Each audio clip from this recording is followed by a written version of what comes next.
ನೋಡ್ರಿ ಏನು ಉದ್ದೇಶ ನೋಡ್ರಿ ಇವತ್ತು ಹಿಂದುಳಿದ ವರ್ಗದೊಳಗೆ ಎಲ್ಲ ಸಮಾಜಕ್ಕೆ ಅನ್ಯಾಯ ಆಗೈತಿ. ಸಣ್ಣ ಸಣ್ಣ ಸಮಾಜದೊಳಗೆ ರಾಜಕೀಯದೊಳಗೆ ಇವು ಎರಡೂ ಪಕ್ಷ ಕಾಂಗ್ರೆಸ್ ಹಾಗೂ BJP ಇವು ಪಕ್ಷದವ್ರಿ ಹಿಂದುಳಿದೊಳಗೆ ನಾಯಕರು ಅಂತ ತುಳಿಯುವಂಥ ಕೆಲಸ ಆಗ್ತಾಯಿದೆ. ಯಾಕಂದ್ರೆ ಇವತ್ತು ನಮ್ಮದು ಜನಸಂಖ್ಯೆ ಉದಾಹರಣೆಗಾಗಿ ನಮ್ಮದೇ ಒಂದು ಸಮಾಜ ಇವತ್ತು SSK ಸಮಾಜ ಇವತ್ತು ಧಾರವಾಡ ಜಿಲ್ಲಾದ್ಯಂತ 1,80,000 ಮತದಾರಿದ್ದು ಸಹ ಒಬ್ಬರಿಗೆ ನಮಗೆ MLA ಟಿಕೆಟ್ ಕೊಡ್ತಾಯಿಲ್ಲ. ಅಶೋಕ್ ಕಾಟಿನ ನಂತರ ಯಾರು ನಮಗೆ MLA ಸ್ಥಾನ ಕೊಡ್ತಾಯಿಲ್ಲ. ಬರೀ ನಾವು ವೋಟಿಂಗಕ್ಕೆ ಉಪಯೋಗ ಆಗ್ತೀವಿ ಹೊರತು ನಮ್ಮ ಸಮಾಜಕ್ಕೆ ಗುರುತಿಸುವಂಥ ಯಾವುದೂ ಕೆಲಸ ಎರಡೂ ಪಕ್ಷಗಳು ಮಾಡ್ತಾಯಿಲ್ಲ. ಅದೇ ರೀತಿ ನಾವು ಚರ್ಚೆ ಮಾಡೋ ಮುಂದೆ ನಾವು ಈಗ ಹಲವಾರು ದಿನಗಳಲ್ಲಿ 5 ಚುನಾವಣೆ ಎದುರಿಸ್ತೀವಿ. ಯಾಕೆ ಜನಸಾಮಾನ್ಯರ ಕಷ್ಟಕ್ಕೆ ಬಂದಾಗ ಏನೋ ಒಂದು ಜನರಿಗೆ ಒಂದು ಅನುಕೂಲ ಆಗಲಿ ಅಂತಂದ್ರೆ ಇವತ್ತು ಧಾರವಾಡ ಜಿಲ್ಲಾದ ತಾವು ನೋಡಾಕತ್ತೀವಿ. ಅಧಿಕಾರಿ ಇವತ್ತು ಧಾರವಾಡ ಜಿಲ್ಲೆದಂತ ಜನ ಇವತ್ತು MLA ಆಗ್ಯಾರ MP ಆಗ್ಯಾರ. ಇವತ್ತು SSK ಸಮಾಜ ತೊಗೊಂಡು ಇವತ್ತು ಸೆಂಟ್ರಲ್ ಮಿನಿಸ್ಟರ್ ಆಗ್ಯಾರ ಪ್ರಹ್ಲಾದ್ ಜೋಶಿ ಅವರು.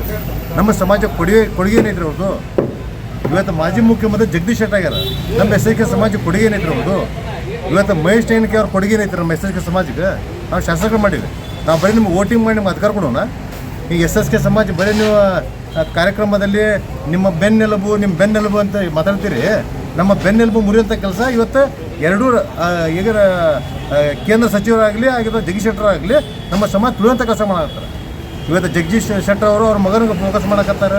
ಪ್ರಹ್ಲಾದ್ ಜೋಶಿ ಅವರು ಮತ್ತು ಅವ್ರ ಹಿಂಬಾಲಕರಿಗೆ ಮುಂದೆ ಹೋಗತ್ತಾರೆ. ಇವತ್ತು ಯಾವ ಸಮಾಜಕ್ಕೆ ಇವತ್ತು ನೀವು ನಿಂತೀರಿ ಇವತ್ತು ಬಹಿರಂಗವಾಗಿ ಚರ್ಚೆ ಬರ್ರಿ ನೀವು. SSK ಸಮಾಜಕ್ಕೆ ತಮ್ಮ ಕೊಡುಗೆ ಏನೈತಂತ ಇವತ್ತು ಏನು ಮಾಡಕತ್ತಾರೆ ಇವರು ಹಿಂಬಾಲಿಗೆ ಮುಖಾಂತರ ನಮ್ಮ ಸಮಾಜ ಮುಖಂಡರುಗಳಿಗೆ ಹಿಂಬಾಲ ಮುಖಾಂತರ ತುಳಿಯುವಂಥ ಕೆಲಸ ಮಾಡ್ತಾಯಿದ್ದಾರೆ. ಇವತ್ತು ಅಶೋಕ್ ಕಾಟಿವೆ ನಂತರ ನಮ್ಮ ಸಮಾಜದೊಳಗೆ MLA ಯಾರ್ಯಾರ್ರಿ ಅಂದ್ರೆ ಆಗಲೇ ಮಾಧ್ಯಮದ ಇದ್ರೊಳಗೆ ಹೇಳಿದ್ರಿ ಏನಂತಂದ್ರೆ ಇಲ್ಲ ನಿಮ್ಗೆ ಬಾಡಿಗೆ ಅವ್ರಿಗೆ ಬಾಗಲಕೋಟೆ ಒಂದು ರಾಜ್ಯಸಭಾ ಸದಸ್ಯ ಮಾಡಂತಂದ್ರೆ ರಾಜ್ಯಸಭಾ ಸದಸ್ಯರು ಬ್ಯಾಡ್ರಿ ನಮಗೆ. ನಾವು ಚುನಾವಣೆ ಮುಖಾಂತರ ಮಾಡಿ ತಿಳ್ಕೊರಿ. SSK ಸಮಾಜ 5 MLA ಪಕ್ಷದ ಕೆಲಸದ ಶಕ್ತಿ ಇವತ್ತು SSK ಸಮಾಜಕ್ಕೆ ಐತಿ ಇವತ್ತು. ಹಾಗಾಗಿ ಈ ಕಾರ್ಯಕ್ರಮದಲ್ಲಿ ಹಲವಾರು ಮುಖಂಡರುಗಳು ಬರ್ತಾ ಇದ್ದಾರೆ. ವಿಶೇಷವಾಗಿ SSK ಸಮಾಜದ ನಮ್ಮ ರಾಜ್ಯಾಧ್ಯಕ್ಷರಾದ ಶಶಿಕುಮಾರ್ ಮೇರೋಡವರು ಆಗಮಿಸ್ತಾ ಇದ್ದಾರೆ.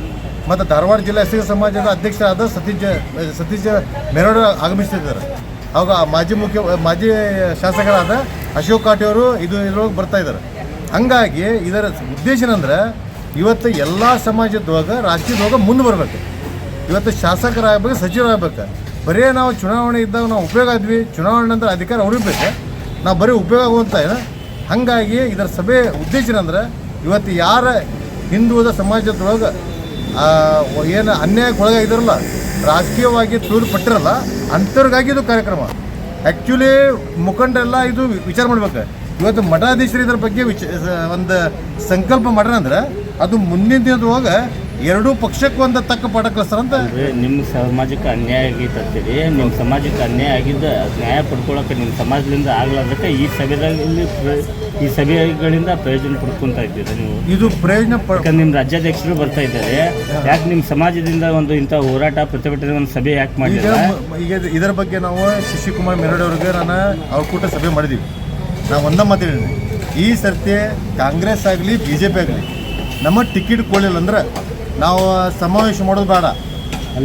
ಸಮಾಜ ಪ್ರತ್ಯೇಕ ಮಾಡುವಂಥ ಶಕ್ತಿ ಸಾಮರ್ಥ್ಯ ಇಲ್ವಾ? ಈಗ ನಾ ಹೇಳ್ತೀನಿ ಸರ್, ಅದೇ ನಾ ಹೇಳ್ತೀನಿ ರೀ. ಮೊನ್ನೆ ಶಶಿಕುಮಾರ್ ಅವ್ರ ಹತ್ರ ಮೇರೋಡ್ ಹತ್ರ ಏನು ಚರ್ಚೆ ಆಗೈತೆ ಅಂದ್ರೆ ಮುಂದಿನ ದಿನದೊಳಗೆ ಕಾಂಗ್ರೆಸ್ ಹಾಗೂ BJP ಪಕ್ಷದಿಂದ ನಮಗೇನಾರ MLA ಟಿಕೆಟ್ ಸಿಗಲಿಲ್ಲ ಅಂದ್ರೆ ನಾವು ಬರೀ ಮೀಟಿಂಗ್ ಮಾಡಬಾರ್ದು. ಪಕ್ಷೇತರವಾಗಿ ಯಾರು ಸ್ಪರ್ಧೆ ಮಾಡ್ತಾರೆ ಅವ್ರಿಗೆ ಟಿಕೆಟ್ ಪಕ್ಷೇತರವಾಗಿ ನಾವು ಚುನಾವಣೆ ಎದುರಿಸು.